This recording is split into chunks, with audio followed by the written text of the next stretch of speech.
Zen and the Art of Motorcycle Maintenance. An Inquiry into Values. Robert M. Pirsig.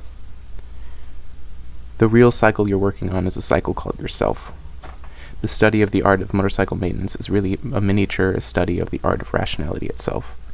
Working on a motorcycle, working well, caring, is to become part of the process to achieve an inner peace of mind. The motorcycle is primarily a mental phenomenon. Robert M. Pirsig.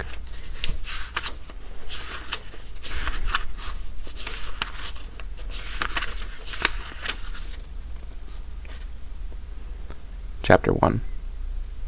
I can see by my watch, without taking off my hand from the left grip of the cycle, that it is 8:30 in the morning. The wind, even at 60 miles an hour, is warm and humid. When it's this hot and muggy at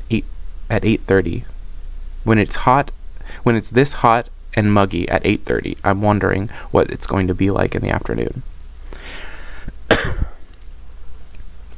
In the wind are pungent odors from the marshes by the road. We are in an area of central plains filled with thousands of duck hunting sloughs, heading northwest from Minneapolis towards the Dakotas. This highway is an old concrete two-lancer that hasn't had much traffic since a four-laner went in parallel to it several years ago. When we pass a marsh, the air suddenly becomes cooler. Then, when we are past it, it suddenly warms up again. I am happy to be riding back into this country. It is a kind of nowhere, famous for nothing at all, and has appeal because of just that. Tensions disappear along old roads like this. We bump along the beat-up concrete between the cattails and the stretches of meadow, and then more cattails and marsh grass, here and there with a stretch of open water, and if you look closely you can see wild ducks at the edge of the cattails, and turtles. There's a red-winged blackbird. I whack Chris's knee and point to it. "What?" she hollers. "Blackbird!" He says something I don't want to hear. "What?" I holler back. He grabs the back of my helmet and hollers up. "I've seen lots of those, Dad." "Oh," I holler back, then I nod. At age 11, you don't get very impressed with red-winged blackbirds. You have to get older for that. For me, this is all mixed with memories that he doesn't have. Cold mornings long ago when the marsh grass turned brown and the cattails were waving in the northwest wind.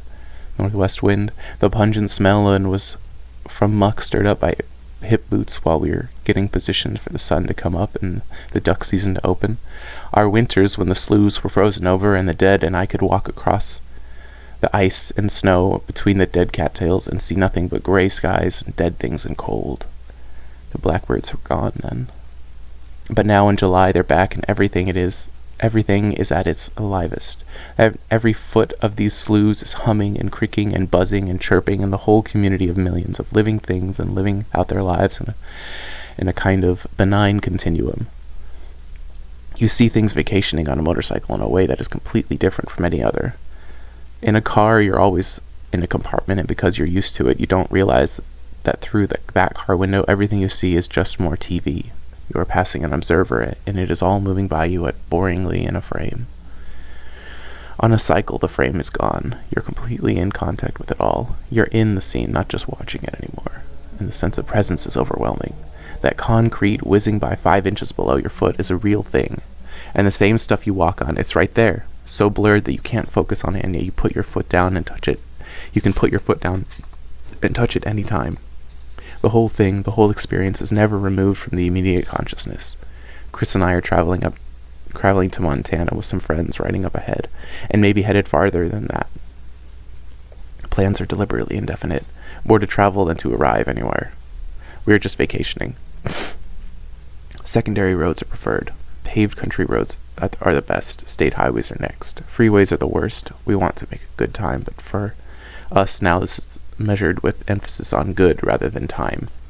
And when you make that shift in emphasis, the whole approach changes. Twisting hilly roads are long in terms of seconds, but are much more enjoyable on a cycle where you could bank into turns and don't get swung from side to side in any compartment.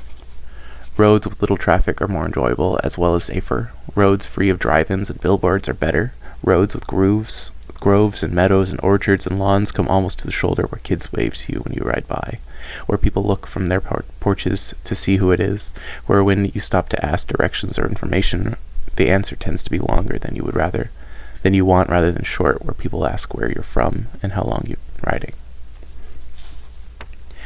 It was some years ago that my wife and our friends, just began to catch up on these roads, to catch on to these roads. We took them once in a while for a variety of shortcut to another main highway, and each time the scenery was grand, and we left the road with the feeling of relaxation and enjoyment.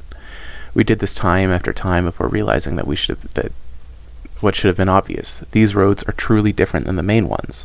The whole place of life and the personality of the people who live among them are different. They're not going anywhere. They're not too busy to be courteous.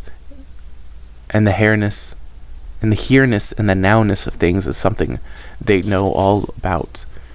It's the others, the ones who moved to the cities years ago and lost their offspring, who have all but forgotten about it. The discovery was a real find.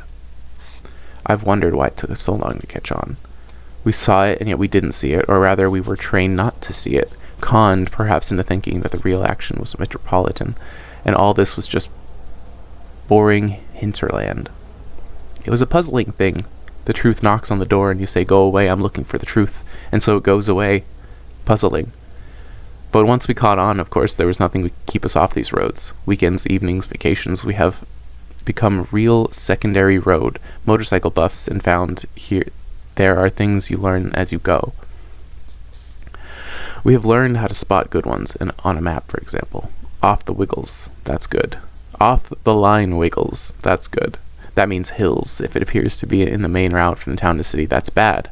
The best ones always connect nowhere, and with nowhere, and have an alternate that gets you there quicker. If you were going northeast from a large town, you never go straight out of town for any long distance. You go out, and then you start jogging north, then east, then north again. And soon you're on a secondary route that only the local people use.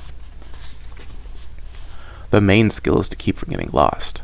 Since the roads are used only by local people who know them by sight, nobody complains if the junctions weren't posted, and often they aren't. When they are, it's usually a small sign hiding obtrusively in the weeds, and that's all. County road sign markers seldom tell you twice. If you miss that sign in the weeds, that's your problem, not theirs.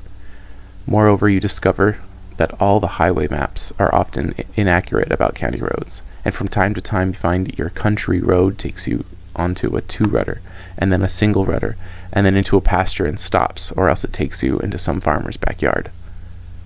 So we navigate mostly by dead reckoning and deduction from what clues we find. I keep a compass in one pocket for overcast days, when the sun doesn't show directions, and have the map mounted in a special carrier on top of the gas tank, where I can keep track of miles from the last junction and know what to look for. With those tools and a lack of pressure to get somewhere, it works out fine, and we just about have America all to ourselves. On Labor Day and Memorial Day weekends, we travel for miles on these roads without seeing another vehicle. Then cross a federal highway and look at cars strung bumper to bumper into the horizon, scowling faces inside, kids crying in the back seat. I keep wishing there were some way to tell them something, but they scowl and appear to be in a hurry, and there isn't. I have seen these marshes 1,000 times, and yet each time they're new. It's wrong to call them benign. You could just as well call them cruel and senseless. They are all of those things, but the reality of them overwhelms halfway conceptions. There, a huge flock of red-winged blackbirds ascends from the nests in the cattails, startled by our sound.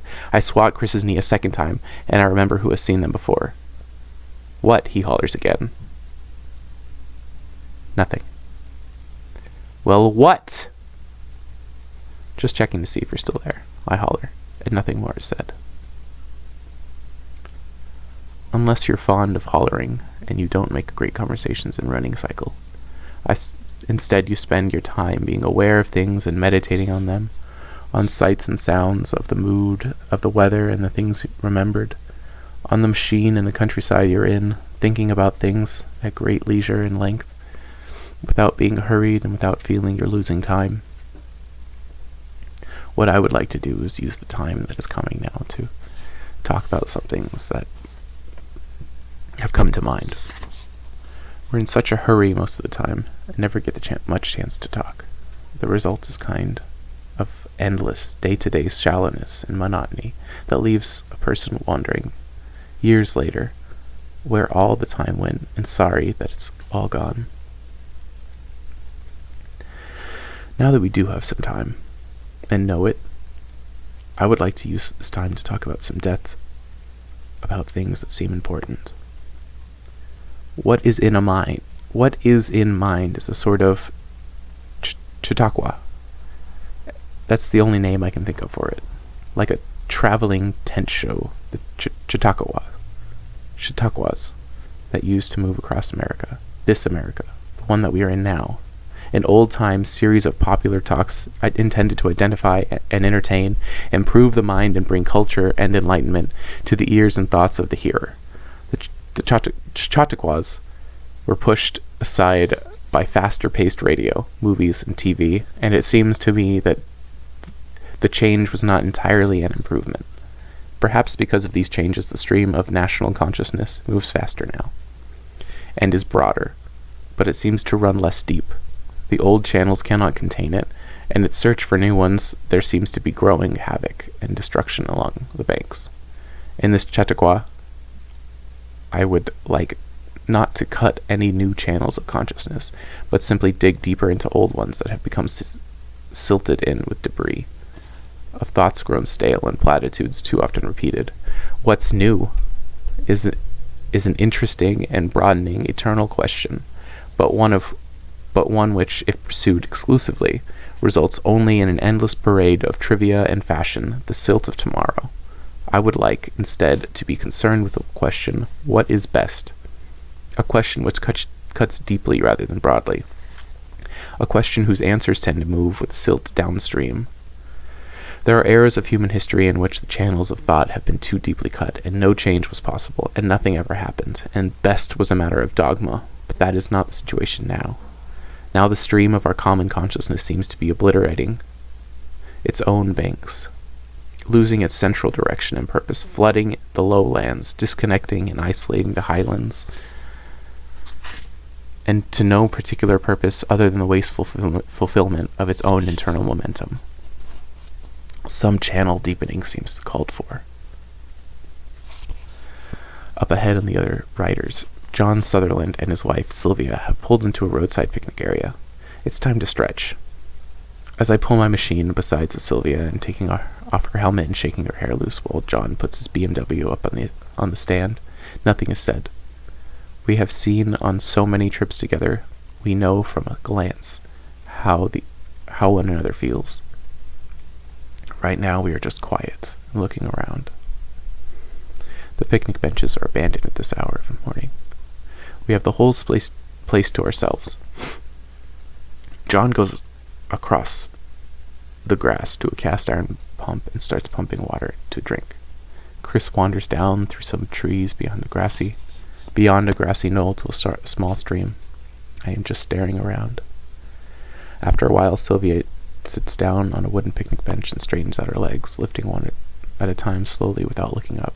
Long silences mean gloom for her, and I comment on it, and she looks up and then down again. It was all those people in their cars coming the other way, she says. The first one looked at me, so sad. And then the next one looked exactly the same way. And then the next one, and the next one. They were all the same. They were just commuting to work. She perceives well, but there was nothing unnatural about it. Well, work, I repeat.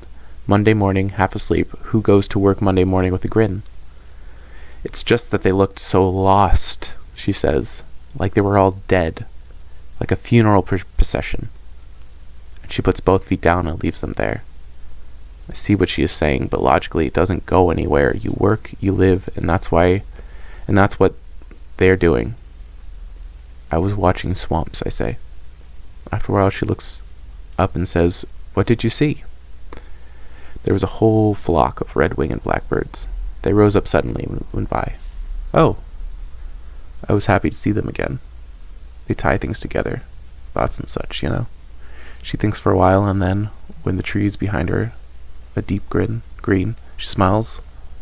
She understands a peculiar language of which nothing to do with what you were saying. A daughter. Yes, she says, they're beautiful. Watch for them, I say. All right. John appears and checks the gear in the cycle. He adjusts some of the ropes and then opens a saddlebag and starts rummaging through. He sets some things on the ground. If you ever need any rope, don't hesitate, he says. God, I think I've got about 5 times what I need here. Not yet, I answer. Matches, he says, still rummaging. Sunburn, lotion, combs, shoelaces. Shoelaces? What do we need shoelaces for? Let's not start that, Sylvia says. And they look at each other, deadpan, and then both look over at me. Shoelaces can break any time, I say solemnly. They smile, but not at each other. Chris soon appears and it's time to go. While he gets ready and climbs on, they pull out and Sylvia waves. We are on the highway again, and I watch them gain distance up ahead. The Chautauqua that is in mind for this trip was inspired by these too many months ago, and perhaps, although I didn't know, is related to a certain undercurrent of disharmony between them. Disharmony, I suppose, is common enough in any marriage, but in their case it seems more tragic, to me anyway. It's not a personality clash between them and something else, for which neither is to blame, but for which neither has any solution, and for which I'm not sure I have any solution either, just ideas.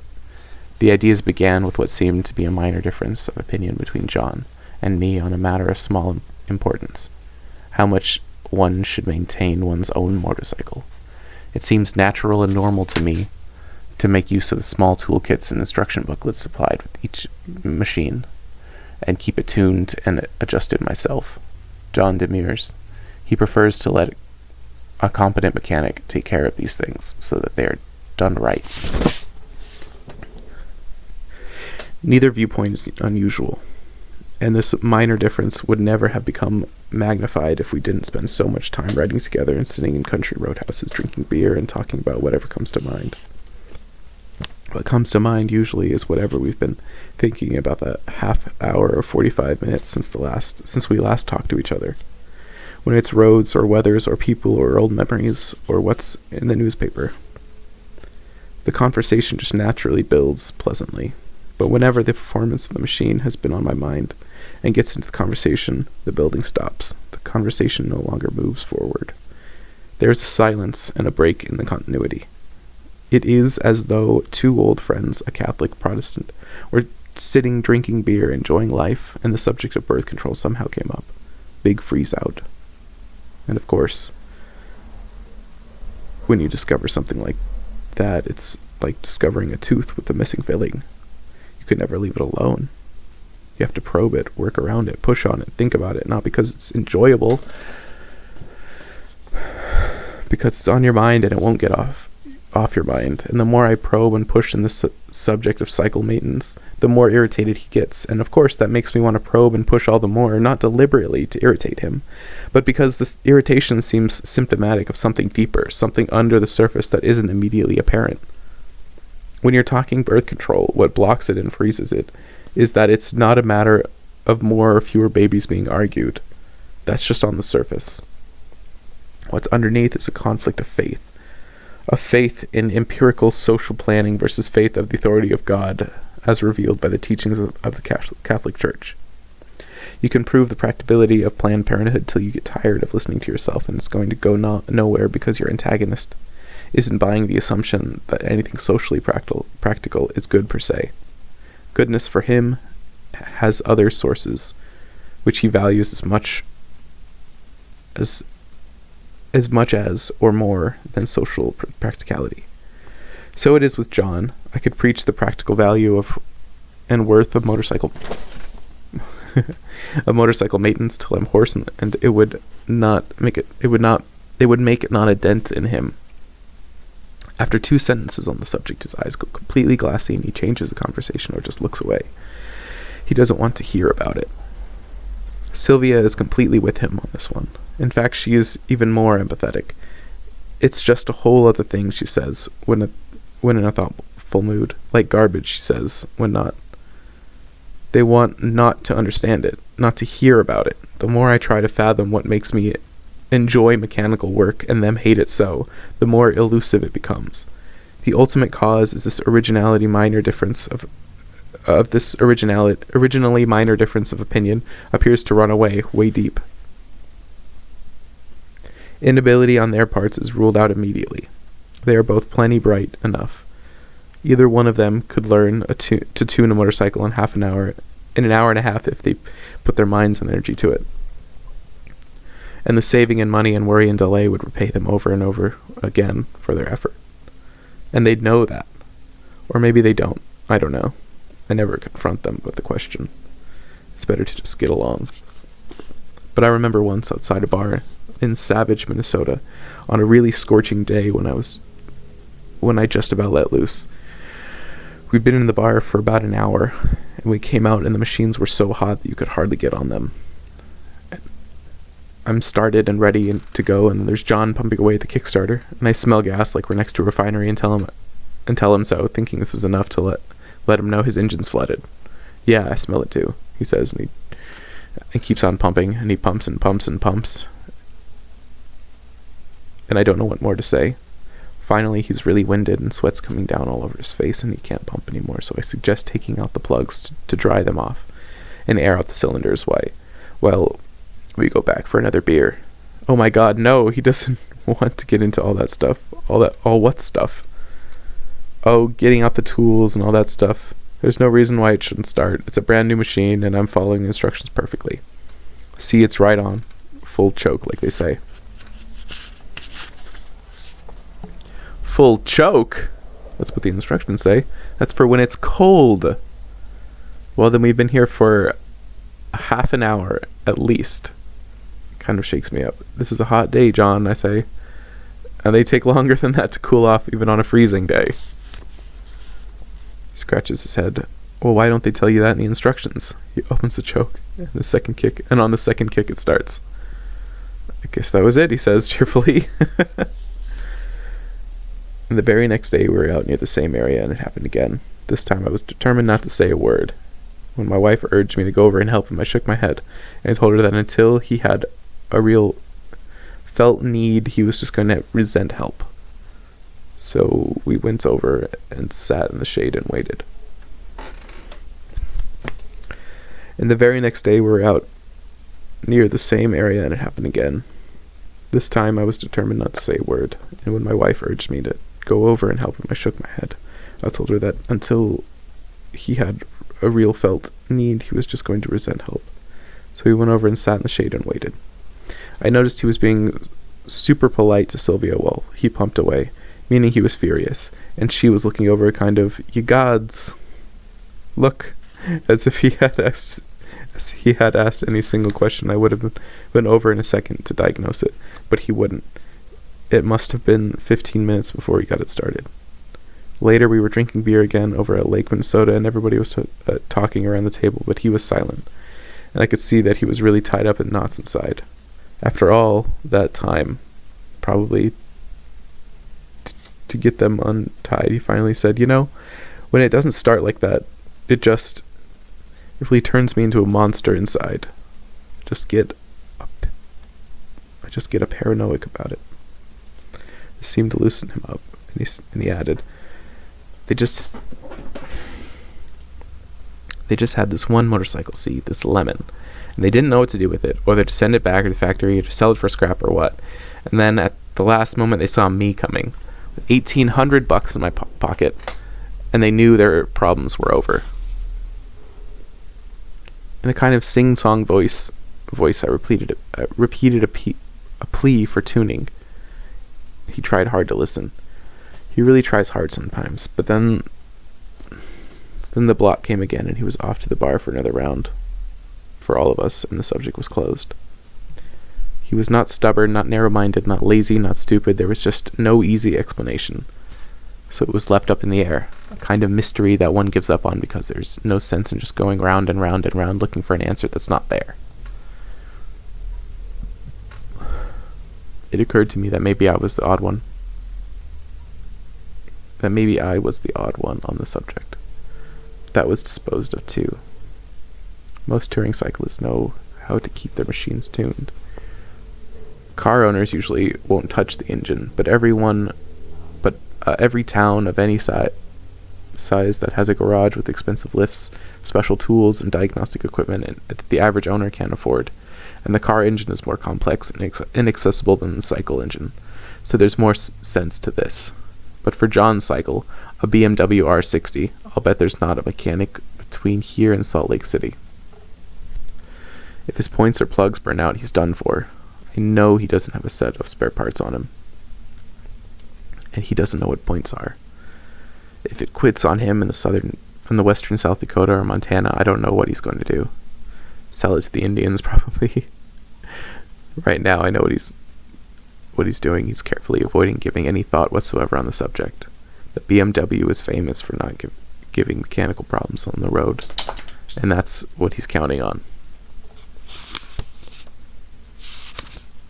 I might have thought this was just a peculiar attitude of theirs about motorcycles, but discovered later that it extended into other things. Waiting for them to get going one morning, in their kitchen, I noticed the sink and the faucet dripping, and I remembered that it was dripping the last time I was there before. In fact, it had been dripping as long as I could remember. I commented on it, and John said I tried to fix it with the new faucet washer, but it hadn't worked. And that was all he said. The presumption left was that was the end of the matter. If you try to fix a faucet and your fixing doesn't work, then it's just your lot to live with a dripping faucet. This made me wonder to myself if it got on their nerves, this drip, drip, drip, week in, week out, year in, year out. But I could not notice any irritation or concern about it on their part, so concluded that they weren't bothered by things like dripping faucets. Some people aren't. What it was that changed his conclusion, I don't remember. Some situation, some insight one day, perhaps it was a subtle change in Sylvia's mood whenever the dripping was particularly loud, and she was trying to talk. She has a very soft voice, and one day when she was trying to talk above the dripping faucet, the kids came in and interrupted her, and she lost her temper at them. It seemed that her anger at the kids would not have been nearly as great if the faucet hadn't also been dripping when she was trying to talk. It was the combined dripping and loud kids that blew her up. What struck me hard was that she was not blaming the faucet, that she was deliberately not blaming the faucet. She wasn't ignoring that faucet at all. She was suppressing the anger at the faucet, and that goddamn dripping faucet was just about killing her. But she could not admit the importance of this for some reason. Why suppress anger at the dripping faucet, I wondered.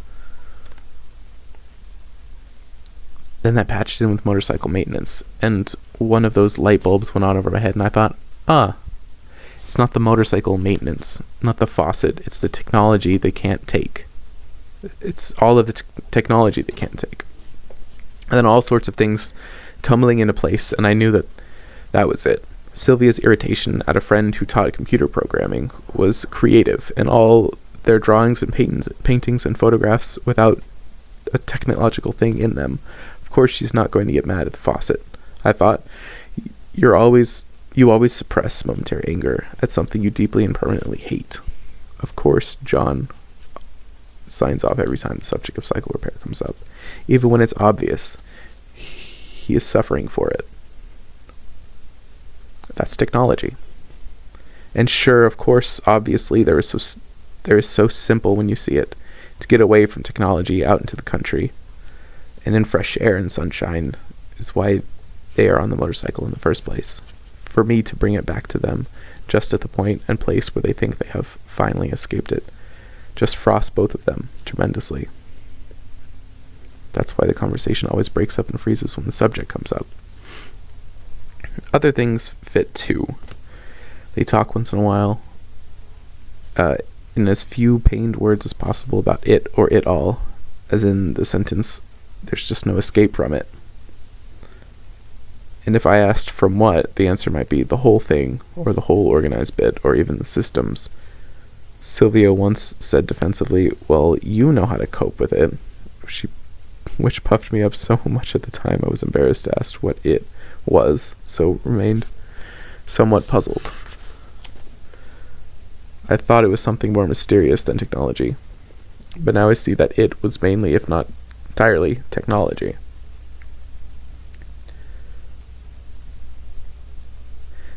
But that doesn't sound right either. The it is a kind of force that gives rise to technology, something undefined, but inhuman, mechanical, lifeless, a blind monster, a death force, something hideous. They are running from it, but they know they will never escape.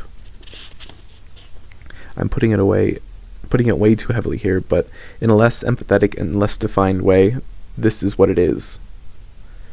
Somewhere there are people who understand it and run it, but those are technologists, and they speak in an inhuman language when describing what they do.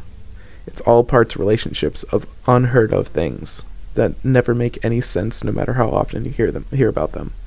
And they're things, they're monsters keeps up eating up at land and polluting their air and lakes, and there was no way to strike back at it, and hardly any way to escape it. That attitude is not hard to come to. You go through a heavy industrial area of a large city, and there it all is, the technology. In front of the high barbed wire fences, locked gates, signs saying no trespassing and beyond. Through sooty air you see ugly, strange shapes of metal and brick whose purpose is unknown, whose masters you will never see. What it's for you don't know, and why it's there's no one to tell. And so all you feel is alienated, estranged, as though you didn't belong there. Who owns and understands this doesn't want you around. All this technology has somehow made you a stranger in your own land. Its very shape and appearance and mysteriousness say, get out. You know there's an explanation for all this somewhere, and what it's doing undoubtedly serves mankind in some indirect way. But that isn't what you see. What you see is the no trespassing keep out signs, and not anything serving people but little people, like ants serving these strange, incomprehensible shapes. And you think, even if I were a part of this, even if I were not a stranger, I would just be another ant serving the shapes. So the final feeling is hostile, and I think that's ultimately what's involved in this otherwise unexplainable attitude of John and Sylvia. Anything to do with values and shafts and wrenches, and a part of that dehumanized world. And they would rather not think about it. They don't want to get into it. If this is so, they are not alone. There is no question that they have been following their natural feelings in this and not trying to imitate anyone. But many others are also following in their natural feelings and not trying to imitate anyone, but the natural feelings of very many people are similar on this matter. So that when you look at them collectively as journalists do, you get the illusion of a mass movement, an anti-technological mass movement, an entire political anti-technological left emerging, looming up from apparently nowhere, saying, stop the technology. Have it somewhere else. Don't have it here. It is still restrained by a thin web of logic that points out that without the factories there are no jobs or standard of living. But there are human forces stronger than logic. There always have been. If they become strong enough in their hatred of technology, that web can break. Cliches and stereotypes such as beatnik or hippie have been invented for the anti-technologists, the anti-system people, and will continue to be. But one does not convert individuals into mass people with simple coining of a mass term. John and Sylvia are not mass people, and neither are most the others going their way. It is against being a mass person that they seem to be revolting. And they feel that technology has got a lot to do with the forces that are trying to turn them into mass people. And they don't like it. So far, it's mostly a passive resistance. Flights into rural areas when they're possible and things like that. But it doesn't always have to be this passive. I disagree with them about the cycle maintenance, but not because I am out of sympathy with their feelings about technology. I just think that their flight from the hatred of technology is self-defeating. The Buddha, the Godhead, resides quite as comfortably in the circuits of a digital computer or the gears of a cycle transmission as he does at the top of a mountain or in the petals of a flower. To think otherwise is to demean the Buddha, which is to demean oneself. This is what I want to talk about in this Chautauqua. We're out of the marshes now, but the air is still so humid you can look straight up directly at the yellow circle of sun, as if it were smoke or smog in the sky. But we're in a green countryside now. The farmhouses are clean and white and fresh, and there's no smoke or smog. End chapter 1.